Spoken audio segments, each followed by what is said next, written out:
Bonsoir tout le monde. Est-ce que vous m'entendez les jeunes? Oui, monsieur, on Monsieur, on m'entend. Très entend. Oui, je bien, vous entends bien. très bien, Ouais, monsieur, ouais. très bien. Donc on va démarrer le cours d'aujourd'hui. Écoute-moi, Serge. Avant, je vous ai envoyé les délégués le résumé du cours ou les deux vidéos. C'est les deux premiers cours.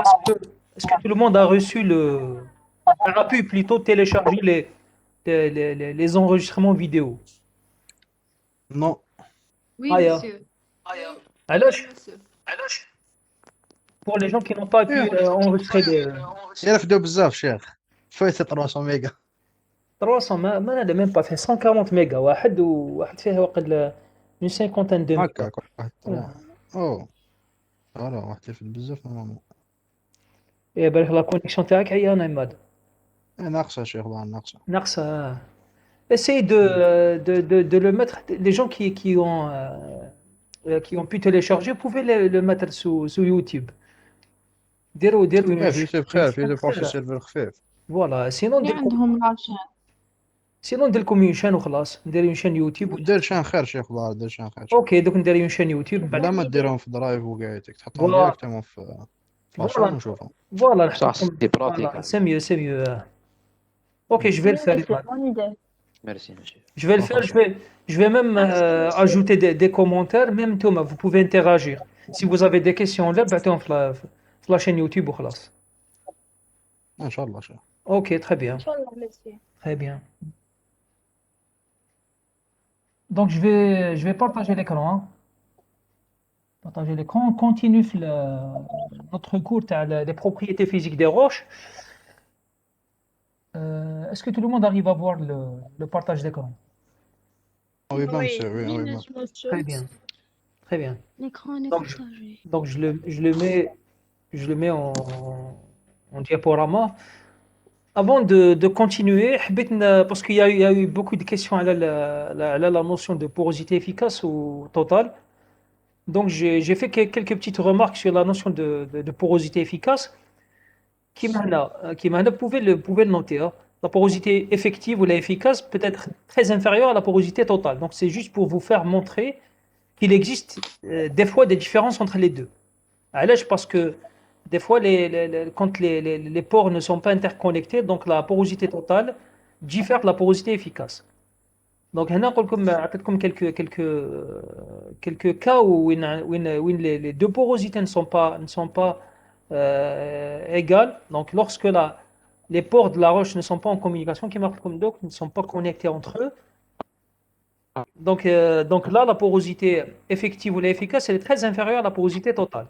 Donc lorsque les pores ne sont pas communiqués. Donc, je fais l'exemple de la compaction où des fois la porosité est réduite du fait qu'il existe une sémentation, où il y a comme des cristaux qui soudent les limites entre les grains.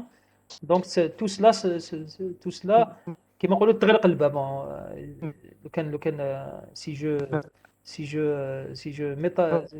Si je métaphore un petit peu le truc, donc là, la porosité effective va être réduite par rapport à la porosité totale. Monsieur, Oui, c'est alors qu'il me donne un exemple pour la densité. oui. La porosité effective ou la porosité totale? La densité. Est-ce que Oui, vous, monsieur. est-ce que vous pouvez répéter la question, s'il vous plaît? سمحي لي ما سمعتكش. سمعت غير le dernier terme. Oui, monsieur. Monsieur, قلت لك كوني me donne un exemple pour la densité. Ah. N'utilisez la porosité effective ou la porosité totale? Et ça dépend quelle densité vous allez calculer. Généralement, on utilise la porosité effective. Généralement, on utilise la porosité effective. Mais si on vous donne, par exemple, par rapport à la porosité totale, vous le faites aussi. يعني علاش la porosité effective? Parce que la porosité effective, généralement, c'est la densité à un instant T donné. Contrairement à la porosité totale, la porosité totale, qu'il y a comme une évolution de la porosité. Donc, elle est associée à une porosité primaire plus une porosité secondaire. Donc là, si vous utilisez par exemple la porosité totale, donc vous allez calculer l'évolution de la densité. فهمت le truc. Donc c'est la densité qui est Donc, donc la densité elle va être associée à une porosité primaire et une porosité secondaire. la porosité efficace, c'est la porosité moyenne, on veut dire. On peut dire porosité moyenne, on peut dire la porosité optimale à la roche. Exact. Généralement, la porosité effective, elle est associée à la perméabilité de la roche تاعك. Donc, lorsque la porosité effective efficace تزيد, la perméabilité de la roche تاعك تزيد. يعني la roche laisse circuler le fluide. D'accord, monsieur. Donc, cette porosité elle est associée à une très forte perméabilité. Par exemple, à un événement où la roche devient très perméable. Contrairement à la porosité totale, وين ما تعرفوش parce que la roche كيما شفنا من قبل شفنا باللي sur un des fois كيما في الكا تاع الفولكان تاع امغابي في un intervalle de temps assez réduit pouvait avoir des propriétés physiques تاع la roche qui évoluent. تقدر تروحوا من porosité كبيره لصغيره etc. Donc ça dépend de l'évolution تاع le fluide et les réactions techniques اللي شفناهم من قبل les réactions chimiques et cristallographiques le niveau un niveau de profondeur donné.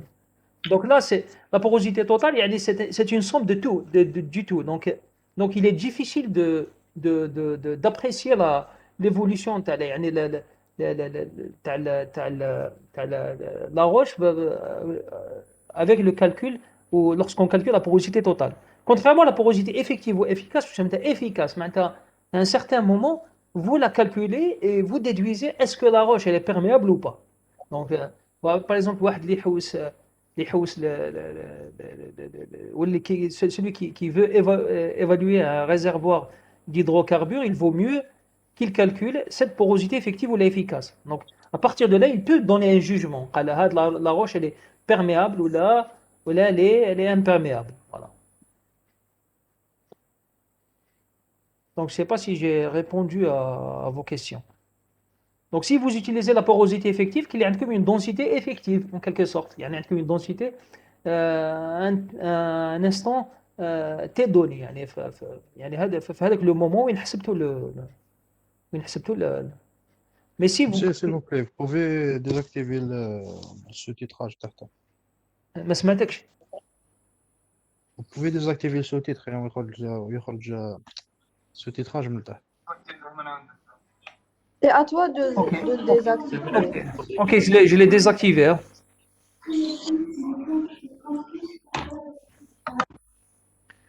Ok, le sous-titrage est désactivé. Hein. Je l'ai pas remarqué. Donc, hadith, c'est une chose. Donc, faites attention lorsque vous utilisez les deux notions, elles peuvent être différentes. Bien sûr, si la roche ne subit pas au cours d'un événement géologique, comme la roche ne subit pas des variations très très importantes, là, la porosité totale peuvent être égale à la porosité effective.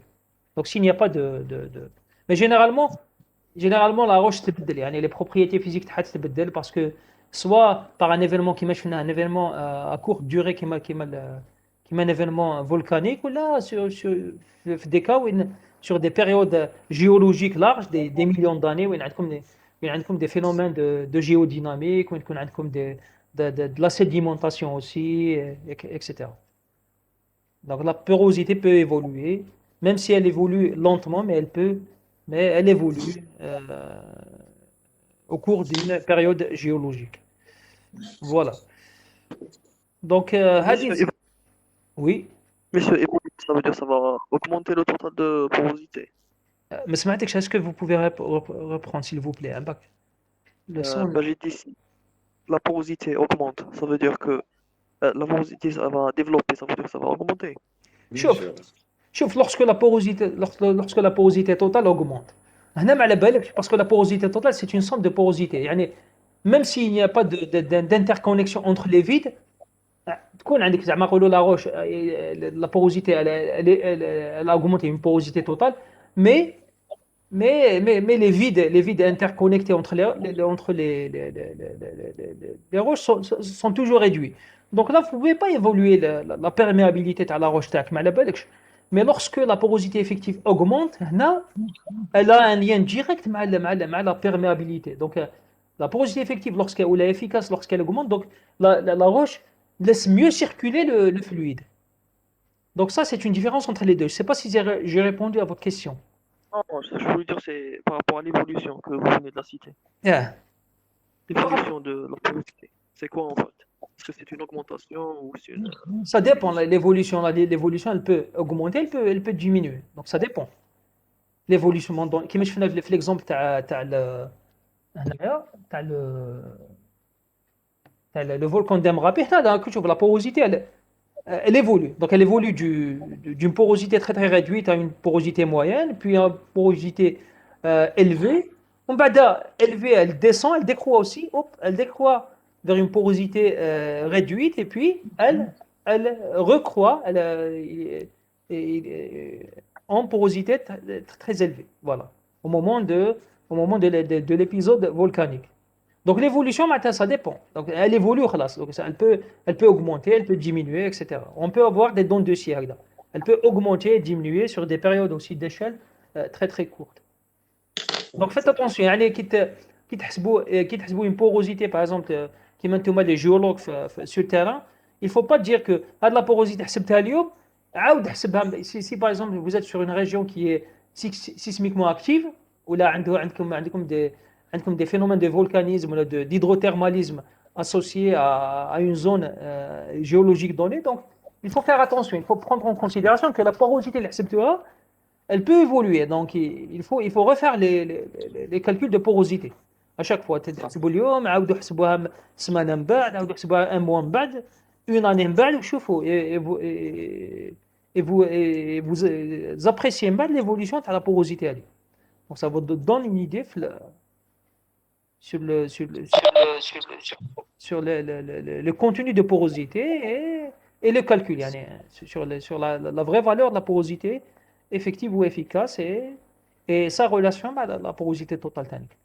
Bien sûr, في le désert, في le Sahara, si vous allez chercher des hydrocarbures, la migration du fluide, la migration des hydrocarbures se fait sur des gammes de périodes assez larges. Donc, كي تحسبوا une porosité اليوم ولا تحسبوها سمانة من بعد ولا شهر من بعد, ça va pas évoluer d'une manière très significative. Donc vous pouvez faire des prélèvements sur une année, 2 années, et puis apprécier le réservoir تاعكم بعد.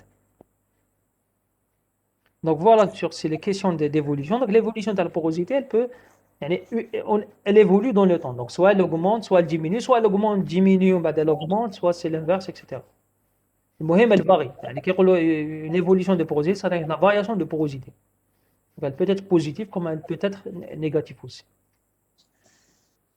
Donc autre chose aussi qui fait que la porosité effective est différente de la porosité totale, c'est que la taille des pores est telle que les fluides ne peuvent pas circuler. Donc si la taille des fluides si la taille des pores font que le fluide ne peut pas circuler, donc la porosité effective diminue. Généralement, les zones où il y a des réservoirs d'hydrocarbures, donc le fluide il migre à chaque il y a une barrière qui مشفنا مع الفولكانيزم, la même chose pour les réservoirs d'hydrocarbures, et يتحجر تماك يبقى يتحجر تماك. Donc ces zones réservoirs d'hydrocarbures, ce sont des zones où vous avez des porosités effectives qui sont très très réduites. Voilà. Ou encore une partie de l'eau est absorbée par les minéraux de la roche. Donc là aussi, donc lorsque les grains, les minéraux de la roche, يكون عندكم بزاف, par exemple les zones argileuses, عندكم du minerai. Donc là aussi, la porosité effective, elle est réduite par rapport à la porosité totale. Donc l'eau ne circule pas. La taille des grains تاني كي تكون صغار ولا كبيرة. Bien sûr, la taille des grains. À la base, les argiles, la taille des grains joue un rôle très très important aussi. Donc vous pouvez faire un dessin et voir. Par exemple, si vous avez des grains qui sont très très très très qui ont Très des fin. tailles qui sont des grains fins ou là, qui ont des tailles très très larges, donc la porosité effective elle change. On a même la porosité totale, mais après vous allez faire une, une, une,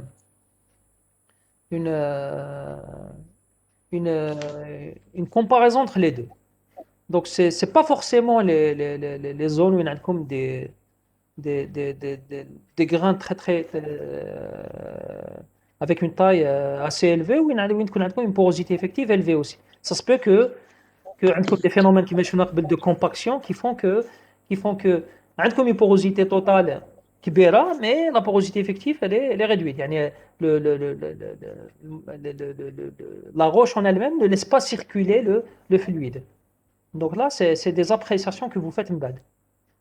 Monsieur, la taille des grains qui sont très fins, les pores, ils sont connectés ou là? Et la connexion des pores ne dépend pas que de la taille des grains, elle dépend aussi du vide. Parce que lorsque les pores sont ils dépendent aussi de l'épisode tectonique d'une tectonique qui fait que, par exemple, que les pores يتحلوا ولا يتغلقوا. Donc des contraintes tectoniques. Mais, mais ce n'est pas toujours le cas. La taille des grains peut ne pas être associée à une porosité effective élevée ou basse aussi.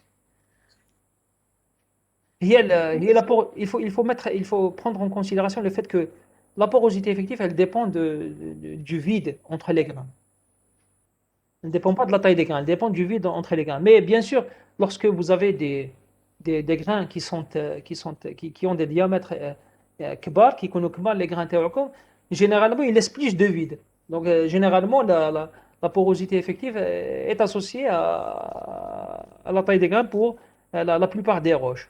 Mais ça se peut que vous ayez des phénomènes géologiques qui font quand ils ont un phénomène de compaction qui va faire que le vide entre les grains se soude. D'ailleurs, la porosité effective diminue. Est-ce que vous avez compris Donc, c'est des notions très très dynamiques. Hein. Non, j'ai pas compris, monsieur. هنا عندكم. هنا. Je vais vous montrer l'exemple اللي درناه من قبل. Voilà. هنا par exemple. هنا عندكم des grains. راكم تشوفوا le schéma. Là, vous avez des grains qui sont assez larges. Donc, les grains doivent يخلوا des vides كبار تانيك. Vous êtes d'accord avec moi? Oui. Voilà. Mais imaginez هنا que les grains هذوما, les particules هذوما يكبروا هنايا. Par exemple, les deux particules يكبروا. Par exemple, des zones argileuses où vous pouvez avoir un gonflement à les argiles. Par exemple, des particules d'argile qui peuvent changer de diamètre, qui peuvent augmenter de diamètre. Donc, l'augmentation du diamètre هذا يخلي le vide هنا كبير, بصح تقدر la particule هذه تلصق مع هذه. Vous êtes d'accord avec moi? Oui, إلا لصقت لا بارتيكول مع هذه حتغلق الباساج تاع الفلويد. c'est la tectonique. فوالا بدا نقولوا فينومين تكتونيك ولا une excitation thermique en profondeur ولا المهم حاجه اللي خلت لو غران يكبر. دونك هنا باغ اكزومبل كي يكبر الغران هذايا يكبر مع هذا تسمى هنايا لا بوروزيتي افيكاس تنقص. فوالا très bien. Pourquoi? Parce que les vides entre eux سمو ينقصوا تانيك. Donc vous aurez هنا إلا un volume de vide interconnecté كبير ينقص. Donc ينقص هنا يبقى غير هنا باغ اكزومبل يبقى غير هنا le vide هنا. Donc vous aurez une porosité efficace qui va diminuer. Mais la porosité totale peut augmenter. يعني parce que qui كبروا les grains, généralement le vide entre les grains يكبر تانيك. Vous voyez un petit peu la différence entre les deux. يعني la porosité efficace dépend des vides connectés. Elle dépend de ça. Voilà. Elle dépend des vides connectés. Donc c'est le volume du vide connecté. Voilà. Connecté sur le volume total de la roche. Donc هنا ما عندناش une connexion. Donc هنا par exemple, وين راهو le vide connecté ما كانش هنا. La deuxième ما كانش le vide connecté. Donc la porosité efficace elle est presque nulle. هنا. Mais la porosité totale existe. عندكم une porosité dès le départ, عندكم une porosité. عندكم une porosité primaire, une porosité secondaire due à la compaction et la cimentation de la roche aussi. Donc vous aurez, si vous calculez une porosité, vous allez avoir une porosité. Mais est-ce que la porosité, elle vous sert à quelque chose? Par exemple, le domaine, si vous voulez évaluer un réservoir d'hydrocarbures, elle ne sert pas à grand-chose. Ou si vous voulez évaluer, par exemple, la perméabilité de la roche, donc elle ne va pas vous servir à grand-chose. Par contre, la porosité effective, elle est associée à la perméabilité de la roche. Maintenant, la porosité effective à la kibera, la perméabilité de kibera, donc le fluide circule, mais dès que les grains, par exemple, l'exemple, dès que le grain il relâche le passage des fluides, donc la perméabilité de la roche, la roche va devenir moins perméable, c'est normal, donc elle ne va pas laisser circuler beaucoup de fluides, comme des zones où vous allez avoir du blocage, où ça va bloquer, et aussi une diminution de la porosité efficace. Donc la porosité efficace a une relation directe avec la perméabilité, ou l'évaluation de la perméabilité de la roche. Donc, chaque fois qu'on a la roche plus perméable, qu'on a porosité كبيرة هكا. À chaque fois que la roche, يكون لا perméable. porosité bien sûr, efficace qui est كبيرة. perméable la roche, la porosité efficace, elle est élevée. Voilà. D'accord. Donc il y a une relation linéaire entre les deux. D'accord. Voilà. على بس ما هو effective, efficace, elle est en relation directe avec la perméabilité de la roche. Donc on peut avoir, on va les formules. Il existe des formules qui lient les deux entités. Monsieur, pardon, monsieur, Oui, ça veut dire la porosité effective, il y a la connectivité entre les pores. خاطر تقدر يكون عندنا des pores بصح ماشي connectés, ماشي perméable. absolument, هذيك هي, oui, absolument, c'est ça, oui. Ok, merci. Ah, de rien. Donc, s'il n'y a pas de questions, je continue. Hein. Oui, continue, monsieur. Ok. Donc, on a vu Tannik, la séance précédente les résistivités électriques des roches Tannik. Donc, ça, c'est un autre paramètre physique qui permet de caractériser entre différents types de roches. Et la résistivité électrique qu'on a travaillé est en relation avec la résistance électrique la résistance d'une roche donnée. Sauf que si vous calculez la résistance, bien sûr la résistance va être égale à la résistivité électrique fois la longueur d'un échantillon sur sa section. Donc la résistance dépend des caractéristiques physiques de la roche, mais dépend aussi des dimensions de l'échantillon Takum. Donc faites attention à ça. Et c'est normal parce que si vous avez une roche Srera ou une roche Kibera, donc la roche Kibera, elle est généralement plus résistante qu'une roche Srera. Donc le marteau,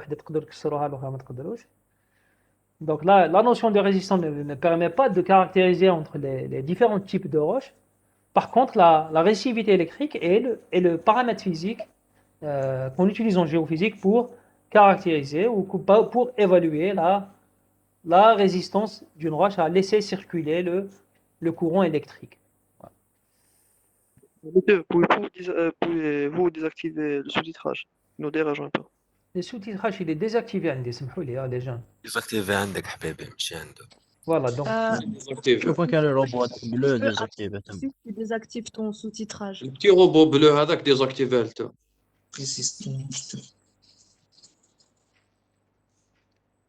Ok, c'est bon, صحيت ويكيب.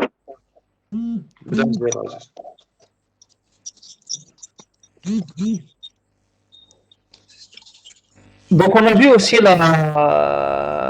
je continue les jeunes, hein. On a vu aussi la conductivité ou la conductivité sigma. Donc la conductivité sigma est l'inverse de la résistivité électrique. Donc parce que pour des roches conductrices, il vaut mieux calculer le paramètre conductivité que de calculer la résistivité. Mais pour les roches résistantes, qui m'a les calcaires, qui m'a les basaltes, etc., donc il vaut mieux calculer sa résistivité électrique. Donc en hydrogéologie, on emploie plus souvent en hydrogéologie, on utilise plus souvent la conductivité que la résistivité. Un peu comme à l'âge. Vous l'avez compris. Parce que en hydrogéologie, on évalue des roches saturées en eau. Et généralement, les roches saturées en eau, c'est des roches conductrices. Voilà. Elles ne sont pas résistantes. Déjà, on a des fractures, donc la résistance. En plus, le passage du fluide fait fait que la résistivité électrique de la roche diminue et Elle devient fragile. voilà, devient conductrice. كيما الماء تحطو كان تشمخوا الحطب ويكون الكورون فيها دونك الحطب حيولي كوندكتور مي لو كان يكون حطب ناشف حطب ناشف il est résistant etc. Donc Merci, ça veut dire la résistivité هذيك c'est la même loi اللي نديروها pour les métaux كيف pour les métaux كيف c'est un matériel شو il faut voir les couches géologiques comme un matériel donné. C'est un matériel كيما les métaux كيما les polymétaux كيما les matériaux اللي تستعملهم كل يوم. Donc il faut voir les choses comme ça. De rien. Donc on continue. Donc en hydrogéologie, on emploie le plus souvent le micro-ohm centimètre moins 1, c'est-à-dire micro-ohm sur centimètre. Donc le micro-siemens sur centimètre. Donc on utilise la notion de conductivité. On utilise du micro parce que là on calcule des variations de conductivité très très faibles. Ça il faut le savoir. Chez Bracouche, on n'est pas sur des gammes très élevées. Donc à partir de là, on peut voir la variation de conductivité et apprécier l'évolution de la conductivité sur une roche donnée. Par exemple, une roche calcaireuse, les fluide, si vous faites une prospection électrique, vous allez trouver une conductivité. Dès que le fluide il juse le calcaire, bien sûr, la conductivité a donc vous pouvez apprécier une balle. Si vous utilisez le micro-ohm centimètre, le micro-siemens, vous pouvez sur centimètre, c'est-à-dire point fois centimètre moins 1, vous pouvez voir cette variation de conductivité. Enfin, la variation elle est au micro-siemens, ماهيش en siemens, elle est en micro-siemens. Donc là, on vous a donné la loi qui lie les deux. Donc la résistivité ρ أنا نسمع فيك très bien. أنا نسمع très bien. عندك Ok, donc on continue. On هذاك continue. ما عندكش لا 3 جي ولا Oui, monsieur. Ok, on continue les gens là.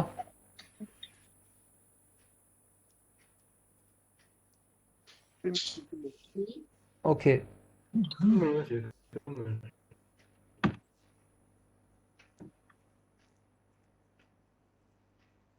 Donc ici, vous avez la résistivité électrique, elle est en ohm mètre. Là, en ohm mètre.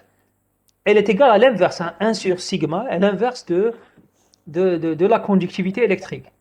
Donc ρ est égal à 1 sur sigma. Sauf que si vous calculez sigma en micro-siemens centimètre moins 1, il va falloir multiplier le 1 sur sigma par 10 000 pour avoir le ohm mètre. Donc c'est des questions de notation. Hein. C'est des notations. Donc si vous utilisez le micro-siemens, il va falloir pour restituer la résistivité électrique, il va falloir multiplier le calcul des deltas en conductivité fois 10 000 et bien sûr diviser le tout sur sigma, sur la conductivité électrique pour avoir la résistivité en mètres. Maintenant, si vous faites les calculs en millisiemens, mais en microsiemens, en millisiemens, voilà. Donc là, vous n'allez pas diviser par 10 000, mais par 1000. Donc c'est 1000 fois 1 sur sigma pour avoir la résistivité électrique en mètres. Donc ça, c'est des questions de connotation.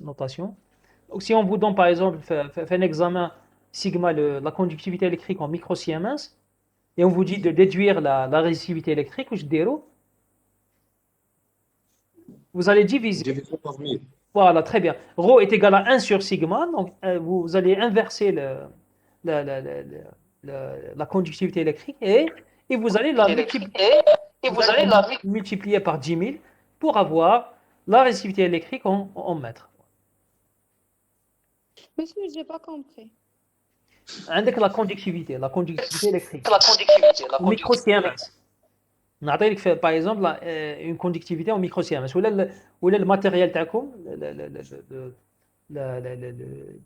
le voltmètre تاعكم par exemple fait que que vous calculez, ou le récepteur تاعكم, les récepteurs de conductivité fait que le calcul de la conductivité تاعكم sur terrain, il les calcule au micro-Siemens centimètre moins 1. Et vous voulez restituer la résistivité électrique. Je connais la résistivité par rapport à la conductivité. C'est l'inverse. Oui, Rho est égal à 1 sur sigma. oui.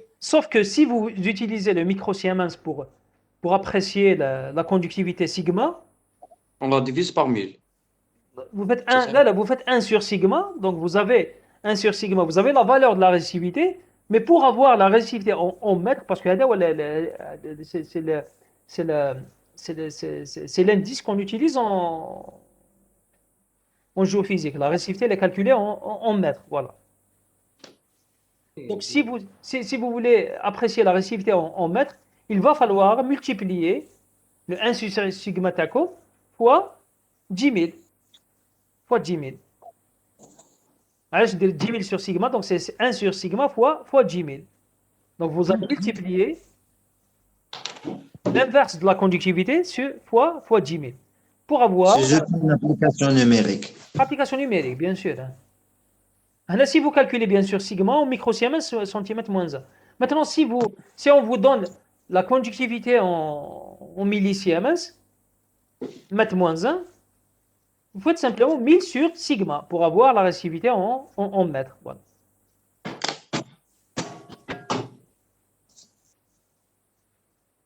Ça va pour tout le monde. Normalement, c'est pas ماشي حاجة اللي. Oui, merci, monsieur. Donc, voilà, très bien. Donc, faites attention lorsque vous utilisez la conductivité électrique en micro-Siemens ou en millisiemens. Donc, les choses ne sont pas les mêmes. Donc, le coefficient que vous allez multiplier, que vous allez utiliser pour faire la conversion n'est pas le même. Donc, c'est soit 10 000, soit 1000.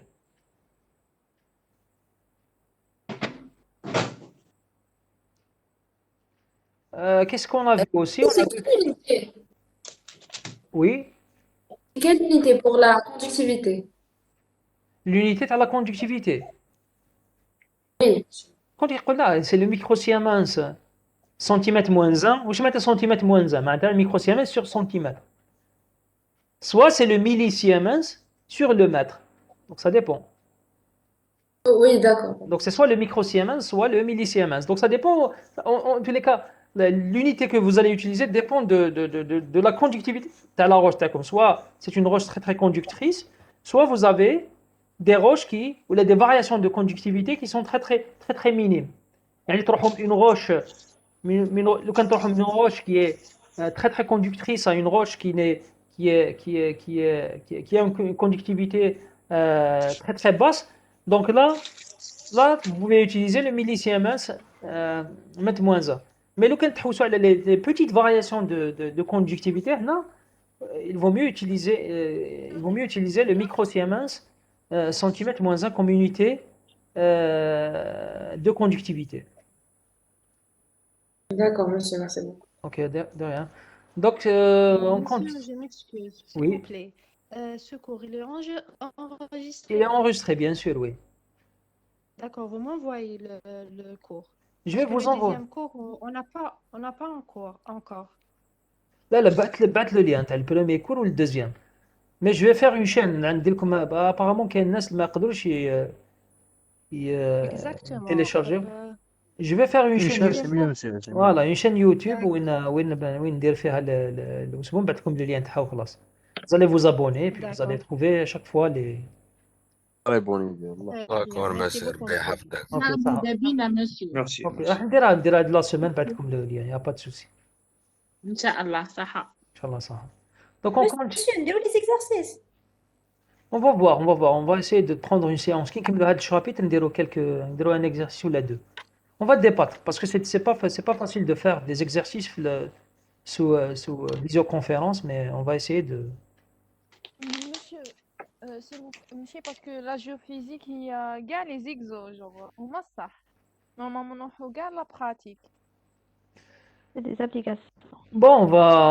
ساعتك جبنا une séance là فاك نديرو فيها deuxième. On m'a ça géophysique. Et le problème, Le problème, c'est que le département n'a pas programmé de séance en présentiel pour la géophysique. Ah, le problème, programme ماشي لازم département.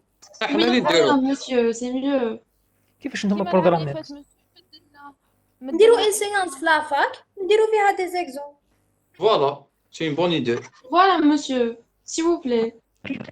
Mais il faut voir ما عمرك كيدخلوا une séance في لافاك عمرك مش حراكم نتوما في les deux سامع يعني ما يتم نديرو chaque section وحدها.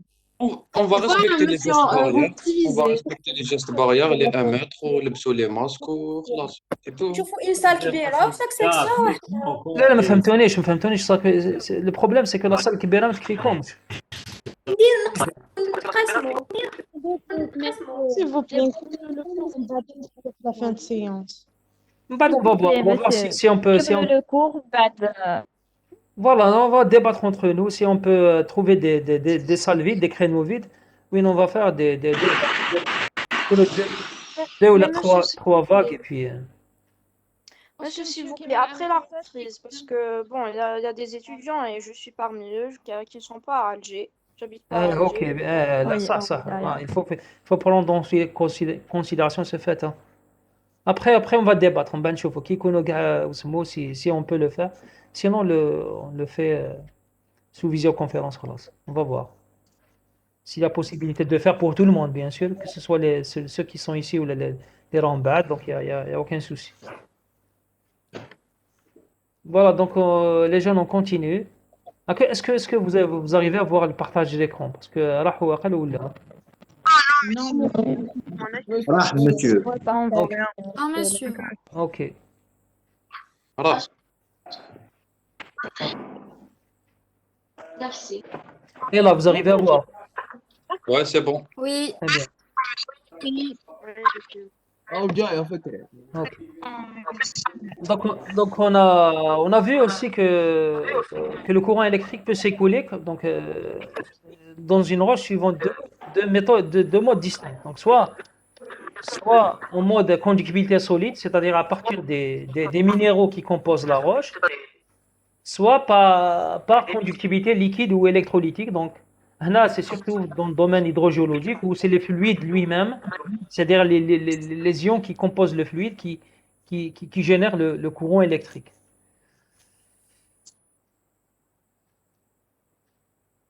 Voilà, on a dit aussi que la réactivité d'une roche va dépendre donc de la qualité de... Je pense qu'on s'est arrêté là la dernière fois. Donc la réactivité d'une roche va dépendre donc de la qualité de l'électrolyte, bien sûr pour les roches saturées en eau. Et là, la réactivité dépendra de l'eau d'imbibition. Donc à chaque fois que la roche contient plus d'eau, sa réactivité va varier, va diminuer, tout simplement. La conductivité de Hadkebel, elle est plus conductrice, donc la réactivité diminue puisque la conductivité est l'inverse de la réactivité par définition. On vous dit aussi, et par conséquent, par rapport à la quantité des sels dissous. Des sels dissous, je m'intéresse, dépend aussi de la salinité de l'eau. Yani, dépend de l'eau, mais dépend de sa salinité aussi. À chaque fois que la salinité de l'eau augmente, la réactivité diminue. Donc la roche va devenir plus conductrice. Donc elle dépend aussi des sels dissous. Donc vous pouvez, à partir du calcul de la conductivité ou de la réactivité électrique, vous pouvez apprécier si la roche elle est saturée en eau ou pas, mais vous pouvez aussi différencier entre eux les types d'électrolytes. Vous pouvez aussi voir est-ce que la roche elle est saturée en eau douce ou là elle est saturée en eau salée. C'est des choses aussi très très importantes pour les gens qui veulent apprécier par exemple les nappes phréatiques, voir est-ce que les nappes par exemple elles sont contaminées par l'eau de sel ou là. Dans le domaine de l'agriculture, donc il veut voir où ils peuvent forer, où ils peuvent trouver de l'eau douce. Les régions comme de l'eau salée ne sont pas intéressantes parce qu'elles ne servent pas à grand chose dans le domaine agricultural, mais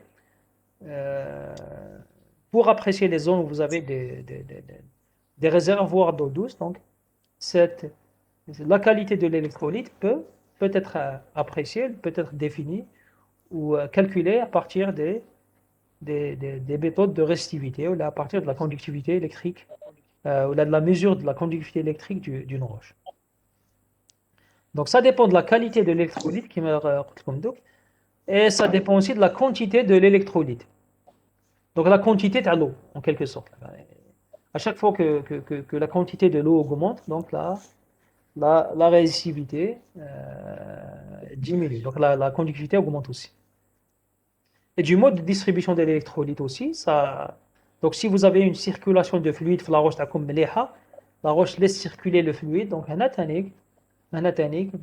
conductivité elle est en fonction de cette distribution. Donc la roche elle peut être plus conductrice, donc moins résistante.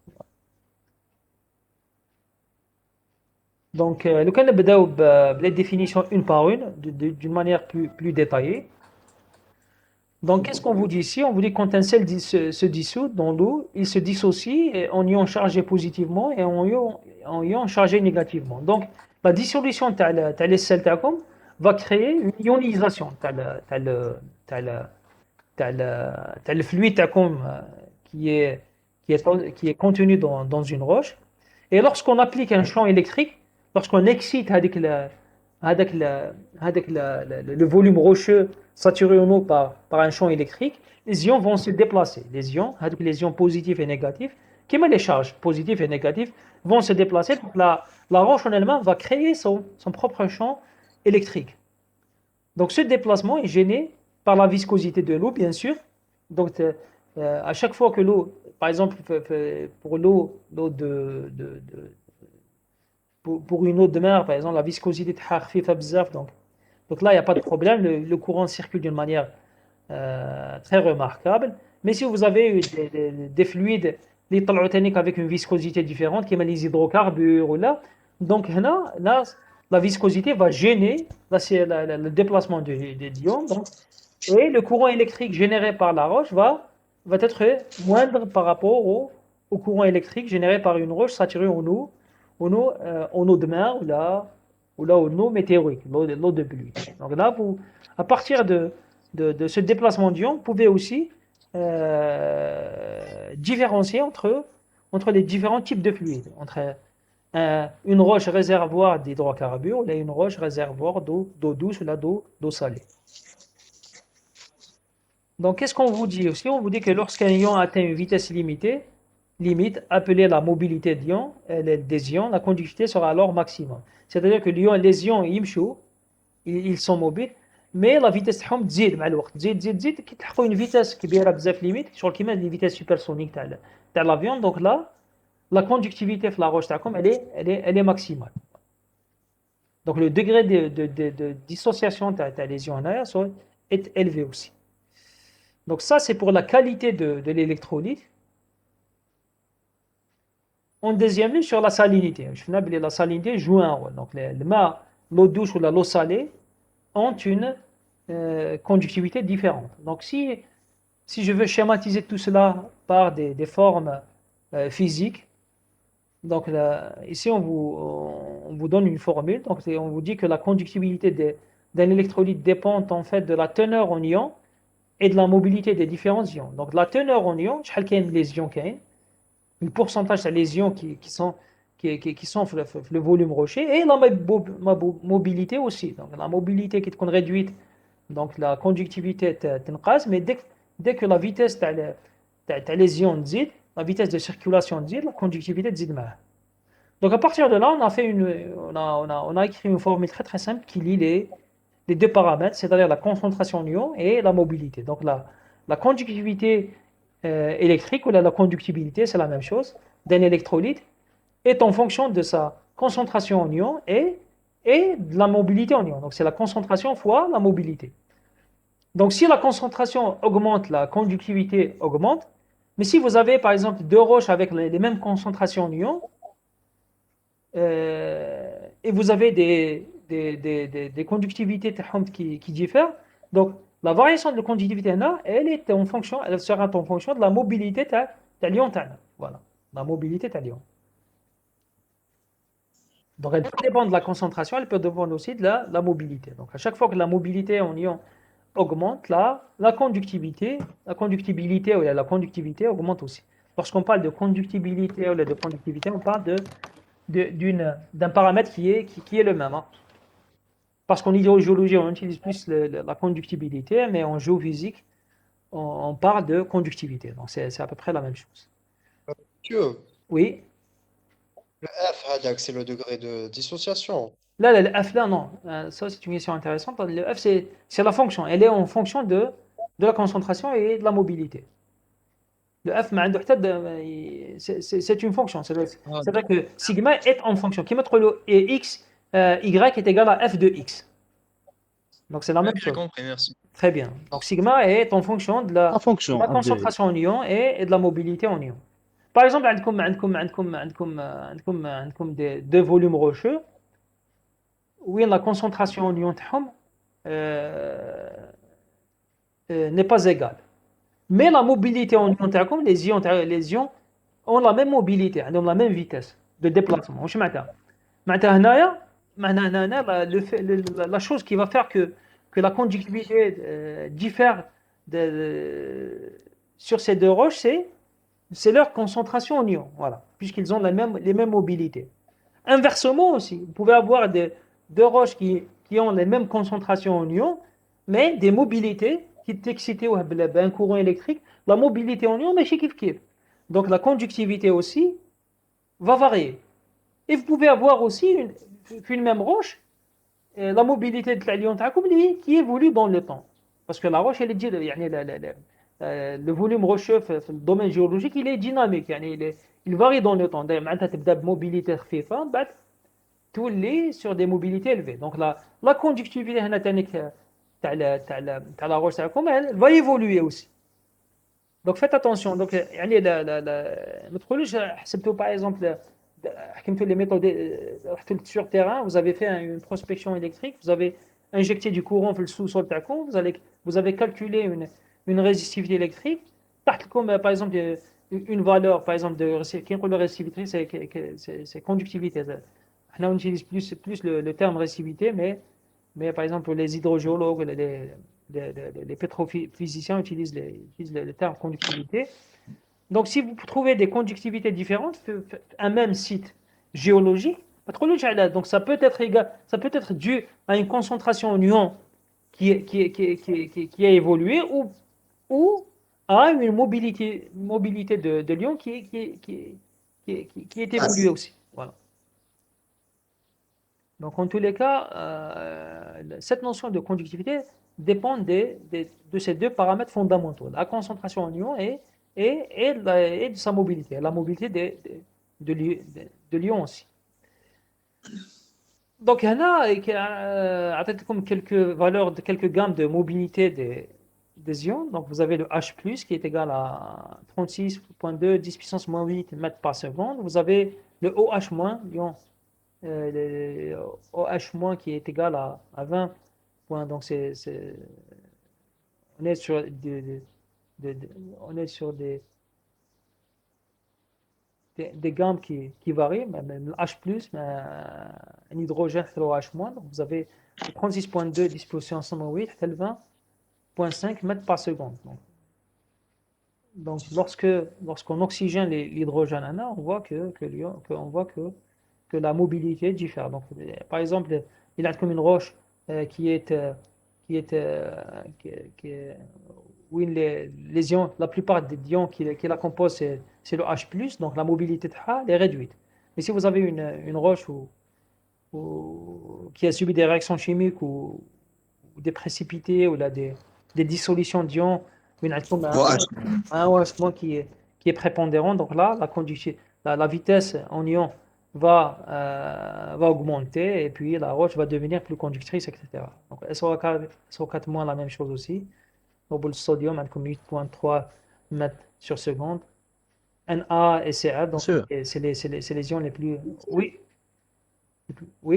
S'il vous plaît, la mobilité de l'ion il-même, qui n'a droit à H+, elle peut varier ou la mobilité maximale تاعو ولا La هذه mobilité, ترانزيت c'est une mobilité moyenne. يعني en moyennement, elle ne varie pas. Ce qui peut varier, c'est la ما varie concentration. pas.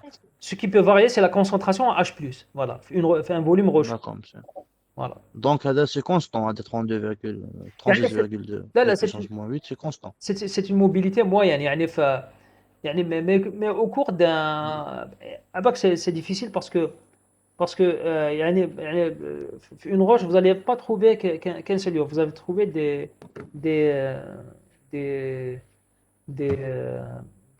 des concentrés d'ions. Vous allez trouver plusieurs types d'ions. On des valeurs C'est moyennes. difficile à répartir. Valeurs moyennes. C'est-à-dire que D'accord, ça dépend de ce que vous cherchez. Par exemple, si vous voulez différencier entre une roche où vous avez où il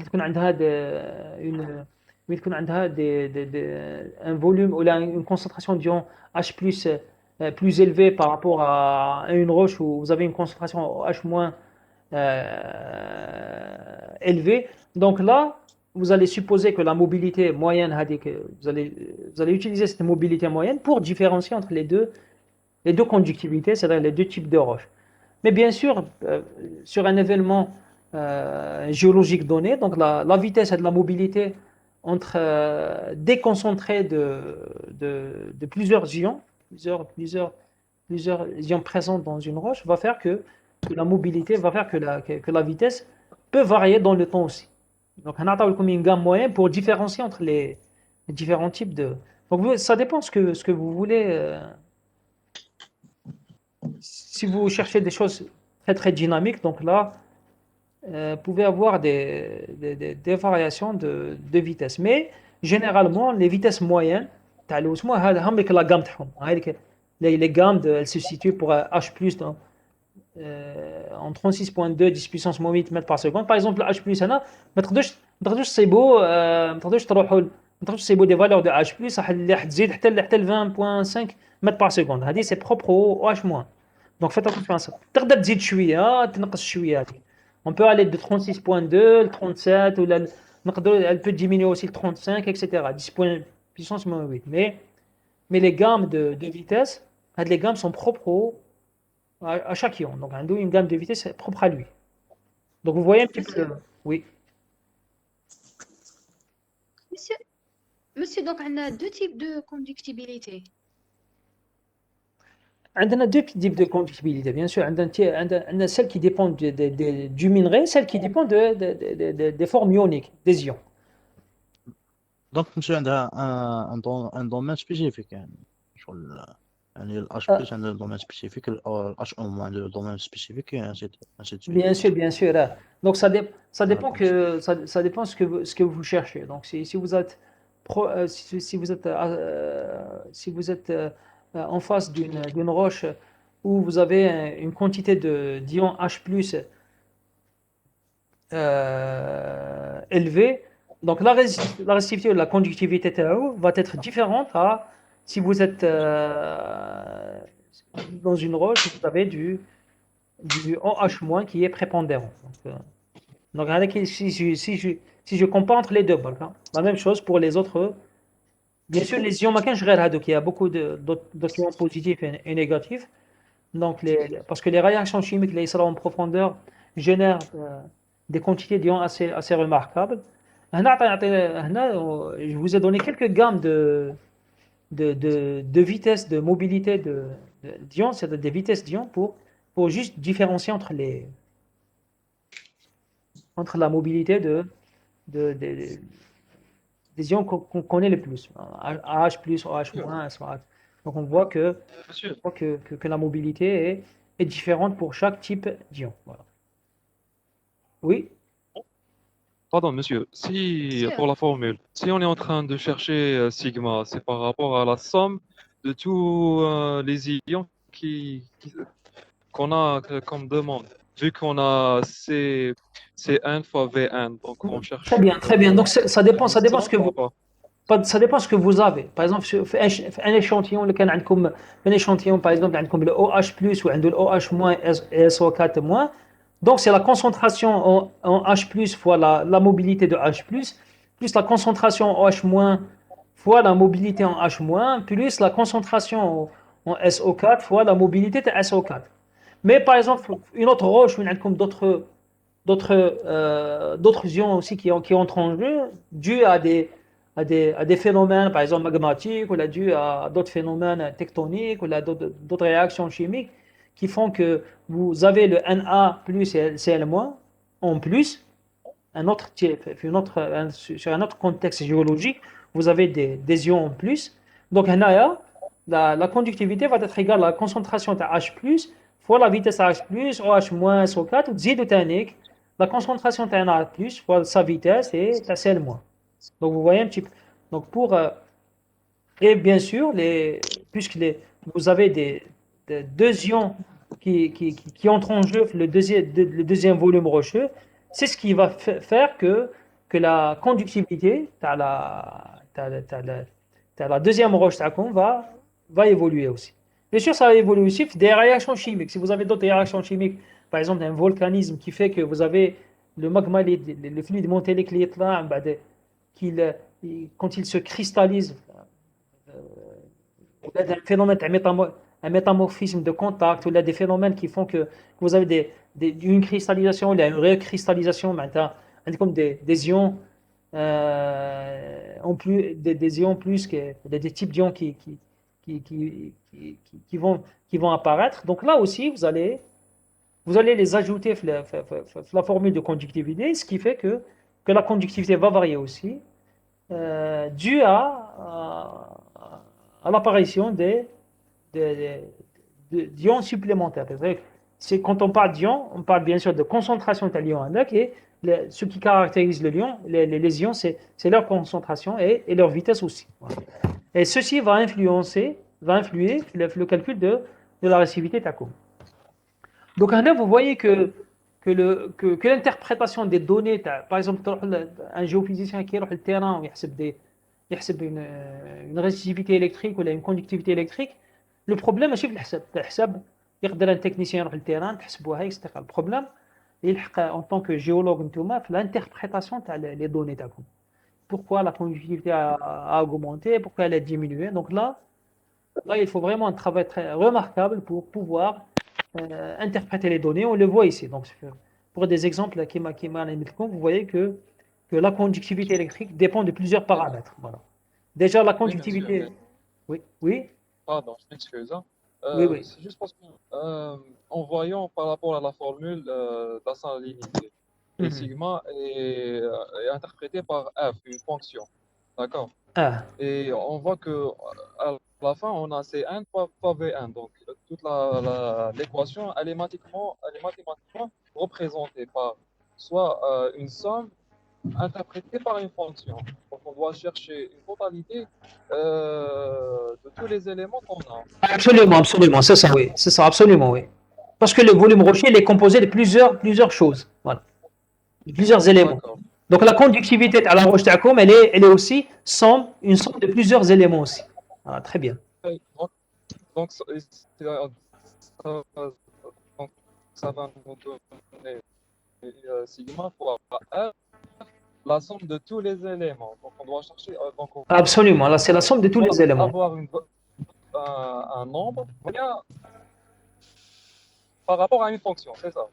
Voilà, c'est la somme de tous les éléments. C'est-à-dire que les éléments, maintenant, les choses peuvent évoluer. Si vous avez par exemple un métamorphisme, par exemple une roche, une roche, et puis avant la migration d'un fluide montélique qui est là en surface. Par exemple, une roche, il y a des ions C1, des ions par exemple H+ ou H-. Donc la conductivité de l'ion, elle est en fonction de C1 fois V1 fois la concentration les H+, fois la mobilité de l'hydrogène par H+, plus la concentration OH- fois la concentration OH-, fois la vitesse OH-. Donc là, vous êtes sur un domaine. Et puis il y a le fluide montélique quand là, fort. Donc le fluide montélique va créer des réactions chimiques aussi. Donc il va créer une ionisation thermique, donc il va peut-être générer d'autres ions, la déshydratation, les conditions de pression et de température qui font tout cela va faire apparaître d'autres ions, par exemple SO4, le Na+, plus L-. Donc, on a la conductivité de la roche تاعك هنا في هذا le moment où le fluide migre vers le volume rocheux. Donc là, la conductivité va dépendre des ions qui étaient présents déjà au début, H+, par exemple, ou la OH-, mais va aussi dépendre des ions qui ont été créés par ce métamorphisme ou là, cette migration de fluide. Donc, par SO4. Donc, vous allez ajouter aussi la concentration de SO4- fois sa vitesse, de NaCl aussi et de Cl-. Donc, vous voyez un petit peu le... Ok. Merci énormément. La même chose aussi qui connaît par exemple une nappe phréatique où là par exemple une nappe qui est à la limite à la bordure méditerranéenne. Donc comme par exemple le bassin de la Méditerranée comme des nappes phréatiques, des nappes d'eau يستعملوهم الفلاحين باش donc une roche saturée en eau à quelques mètres ou là à quelques centaines de mètres, ou comme une nappe albienne ou là où elle a une certaine conductivité. Donc la roche est saturée en eau, elle a une conductivité qui dépend du fluide en place, c'est-à-dire elle dépend de l'eau douce. Mais si vous avez une contamination de l'eau douce par l'eau salée de la mer, donc vous aurez des ions en plus qui vont entrer en jeu, donc qui fait que la conductivité le volume rocheux va varier. Donc si vous faites de la prospection électrique par exemple à un instant donné, on va تزيدوا notre prospection et vous allez trouver le même site des gammes par exemple le bassin de la Mitija, le même site des gammes de conductivité qui va évoluer. Vous allez dire attention, ça se peut que d'autres ions sont entrés en jeu, donc ça dépend, ça peut que l'eau salée ait contaminé votre nappe phréatique, etc. Donc vous voyez un petit peu l'utilité de calculer la conductivité en fonction de la qualité de l'électrolyte, c'est-à-dire sa concentration en ion et sa vitesse aussi. Donc maintenant, est-ce que les jeunes, je peux continuer si vous n'avez pas de questions? Ok, donc je continue. Oui, monsieur. Ok. Donc, là, c'est un petit peu des remarques. Donc, on vous dit qu'une eau avec la même concentration en poids de celle d'issue aura une résistivité différente selon les ions présents. Qui me suis pas formule. Donc, même si vous avez une eau avec la même concentration en sel d'issue, vous pouvez avoir des résisticités différentes. C'est-à-dire que ça va dépendre maintenant de la mobilité de sel de l'eau. Donc, si si la mobilité diffère un petit peu, donc la résistivité va différer selon les ions présents. Voilà. Donc, vous pouvez avoir soit des ions en plus, soit des variations de vitesse dues à une excitation particulière. Par exemple, si vous excitez le volume rocher par un courant électrique, par exemple, donc ça se peut par d'autres choses aussi. Ça se peut par de la variation du champ magnétique terrestre qui va faire que, c'est un autre exemple, qui va faire que les ions vont se déplacer plus rapidement, et ce qui fait que la conductivité varie aussi. On vous dit que du point de vue chimique, on définit le résidu sec qui représente le total des matières dissoutes. On l'exprime en grammes pour apprécier la concentration de l'ion. On utilise ce qu'on appelle le gramme par litre. Voilà. Donc, du point de vue chimique, donc le résidu, le résidu sec. Voilà. Donc, les analyses chimiques, on utilise le résidu sec, on exprime en grammes par litre, mais dans le domaine des échantillons, on utilise plutôt le ppm. Donc, on utilise les ppm. 1 ppm est égal, un truc, c'est 1 gramme par litre est égal à 1000 ppm. Et 1 mg par litre est égal à 1 ppm. Donc 1 ppm est égal à 1 mg, vous le notez, par litre. Donc c'est 1 mg d'ion, bien sûr, de résidu par litre d'eau.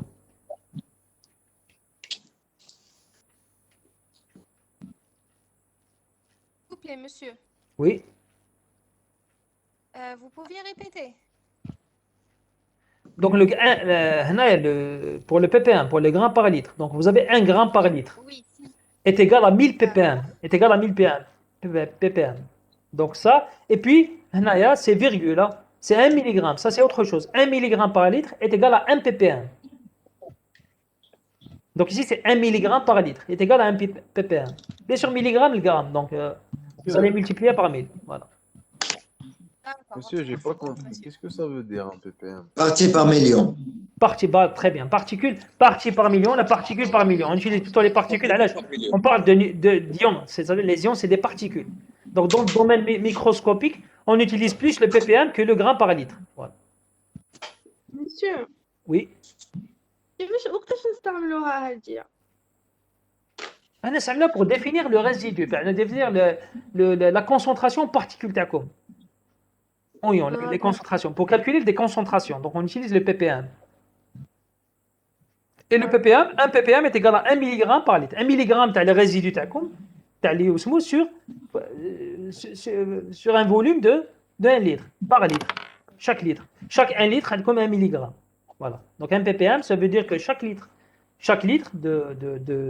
d'eau est comme un résidu de 1 mg. Un concentré d'ion de 1 mg. Voilà. هذا هو la définition de la ppm.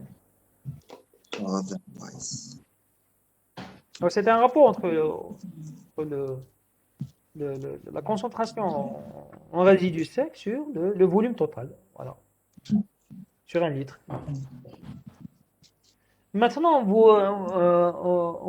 c'est une question récurrente qui est posée. Donc, on vous dit comment peut-on reconnaître une formation par sa salinité. Par sa salinité, comment on peut reconnaître une formation? Déduire la formation par son degré de salinité. Donc ici, pardon, je pense que je mets ça. Donc ici, la réponse, on vous le présente ici, on vous dit d'une manière générale, les roches à grains fins et à pores fins renferment des eaux plus salines. Allez, plus salines parce que les grains fins laissent les ions de sel pénétrer. Donc ils sont bloqués le volume rocheux. C'est pour ça que la salinité des roches à grains fins et à pores fins est élevée par rapport au volume rocheux associé à des grains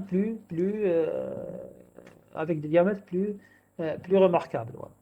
Donc plus conductrice. Donc une eau plus saline dit plus conductrice que certaines roches perméables. Voilà. Donc des fois la salinité dépend aussi de la texture le volume rocheux la matrice rocheuse voilà. Donc aussi les roches les plus anciennes. Monsieur. Oui. Si on dégraine, les pores, les vides pour passer le sel, il va être très réduit. Ça qui est un grain grossi, il te met qu'il trouve facilement les sels. Le sel, très bien, c'est une question intéressante. Le sel يدخل مليح بصح le sel circule يعني في الفوليوم روشي اللي عندهم les diamètres كبار le sel يروح ما يقعدش il n'est pas bloqué contrairement à un grain fin parce que les grains de sel sont aussi voilà donc ils sont piégés voilà ils sont piégés dans le domaine de porosité ce qui fait que d'une manière générale le volume rocheux a une salinité plus remarquable que les roches à grains plus volumineux. Voilà. Merci, monsieur. De rien. Autre chose aussi, on vous dit que les roches les plus anciennes présentent des eaux plus chargées en sel. Ça, c'est aussi quelque chose de très très important pour vous. Les roches les plus anciennes, à l'âge, parce que les réactions chimiques, les sarofs, la roche adictanique, elles sont plus remarquables. Donc, elle a subi des évolutions au cours des périodes géologiques. Voilà, après des âges géologiques. La roche, elle est plus mûre, donc elle présente un degré de salinité plus remarquable. Voilà. Donc les roches les plus anciennes, généralement, présentent des eaux plus chargées en sel, ce qui veut dire qu'elles sont plus conductrices que les roches récentes. Voilà. Comme des roches le précambrien ou le cambrien ou les roches de l'Albien, déjà même si vous êtes sur sur les mêmes calcaires ou sur la même granulométrie ou la même texture, le fait que la roche s'est formée à des âges plus anciens peut faire que sa conductivité est plus remarquable. Donc ça dépend du moment de la formation de la roche aussi. Donc par exemple, les formations argileuses renferment des eaux plus conductrices que les sels et les graviers. Donc les formations argileuses sont plus anciennes que les sels et les graviers, donc ce qui fait que les formations argileuses sont plus conductrices que ces deux autres types de roches. Voilà.